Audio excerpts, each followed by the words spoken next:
2022 में कुछ ऐसा हुआ कि कंट्रीज के ट्रस्ट यूएस डॉलर से खत्म हो गए और सेंट्रल बैंक्स ने यूएस ट्रेजरी बॉन्ड्स को सेल करना शुरू कर दिया और गोल्ड के रिजर्व्स बढ़ा दिए। जहां कभी दुनिया का 70% ऑफ ग्लोबल रिजर्व डॉलर में स्टोर हुआ करता था, अब घट के 57.7% के करीब आ गया। बट ऐसा हुआ क्या? 2022 में यूएस ने रशिया के $300 बिलियन के फॉरेन रिजर्व्स को फ्रीज कर दिया और बाकी कंट्रीज के दिमाग में ये आई कि रशिया जैसे न्यूक्लियर पावर के साथ ऐसा हो सकता है, तो व्हाट्स नेक्स्ट? और 2025 आते आते चाइना ने इस तरीके से अपने गोल्ड रिजर्व्स बढ़ा दिए कि हिस्ट्री में कभी ऐसा हुआ ही नहीं।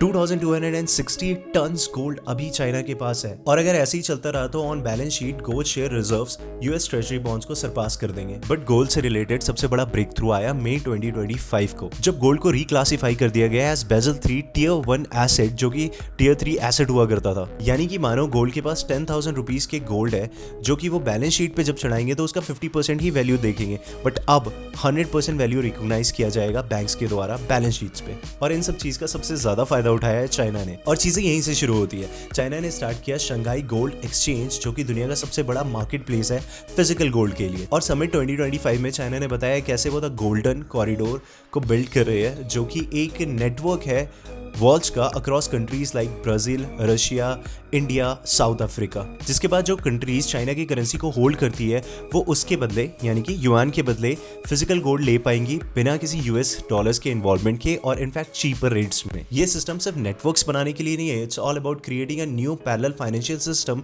जो डॉलर्स के अगेंस्ट कंपीट कर सके, जिसके बाद इन कंट्रीज को यूएस डॉलर्स की जरूरत ही नहीं पड़े। फॉर एन एग्जाम्पल, चाइना और रशिया की 90% से ज्यादा ट्रेड युआन और रूबल में हो रहे हैं। इन्हें ट्रेड करने के लिए अपनी लोकल करेंसी को पहले यूएस डॉलर में नहीं कन्वर्ट करना पड़ रहा है, जिसकी वजह से इनके ट्रेड्स 70% चीपर हो जा रहे हैं। इनफैक्ट सऊदी भी ऑयल ट्रेड्स करने के लिए अब युआन एक्सेप्ट कर रहा है, which is a big geopolitical shift. और इस जियोपॉलिटिकल शिफ्ट में 20+ कंट्रीज भी पार्टिसिपेशन लेने के लिए तैयार हो चुकी है। बट लीडर्स जो रियल चेंजेस लॉक करेंगे वो ब्रिक्स 2026 होगा, जो कि इंडिया में होस्ट होने वाला है। तो क्या सच में डी-डॉलराइजेशन शुरू हो चुका है, गोल्ड राइज कर रहा है और ब्रिक्स 2026 एक जियोपॉलिटिकल शिफ्ट है? What do you think?